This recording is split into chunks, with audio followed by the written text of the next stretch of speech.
आज का हमारा टॉपिक है इलेक्शन कमीशन। तो सबसे पहले इलेक्शन कमीशन एक कॉन्स्टिट्यूशनल बॉडी है, इंडिपेंडेंट बॉडी है।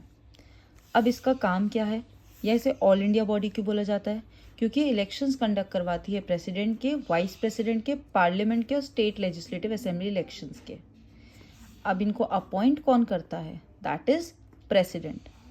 फिर यहाँ पे हमारे पास एक अमेंडमेंट आएगा, दैट इज 61 CA 1988 से वोटिंग एज को 18 ईयर्स कर दिया गया था 21 से। And at the same time ये एक मल्टी मेंबर बॉडी बन गई। मल्टी मेंबर का मतलब क्या हुआ कि हमारे पास एक चीफ इलेक्शन कमिश्नर है और हमारे पास 2 इलेक्शन कमिश्नर्स हैं जिन्हें अपॉइंट प्रेसिडेंट करवाते हैं। अब अगर ये मल्टी मेंबर बॉडी है तो क्या किस तरीके से काम होता है? कंसेंसस के साथ काम होता है। इनके कंसेंसस, इनकी जो मतलब जो भी बात होगी वो सबकी मेजॉरिटी का डिसीजन लिया जाएगा सबकी रजामंदी के साथ। इनकी जो सैलरी होती है वो इक्वल होती है और सुप्रीम कोर्ट के जज के बराबर होती है।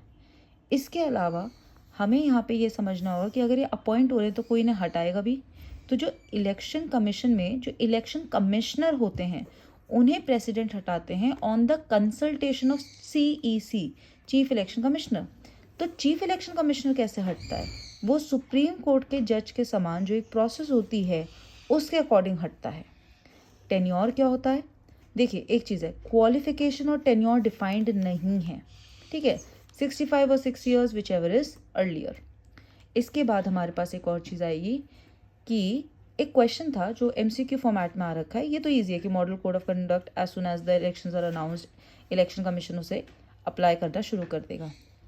नोटिफिकेशन फॉर इलेक्शंस को कौन देता है? That is president and governor in their respective cases. लेकिन उसकी रिकमेंडेशन इलेक्शन कमीशन देता है।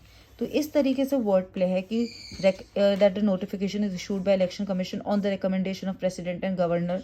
ये वर्ड प्ले करके तो आपको ये याद रखना है कि कौन नोटिफिकेशन दे रहा है, कौन रिकमेंडेशन दे रहा है। तो ये हमारा टॉपिक था इलेक्शन कमीशन, और इससे रिलेटेड जितने भी MCQs हमारे आए हैं हमने वो सब कवर कर लिए हैं। Thank you.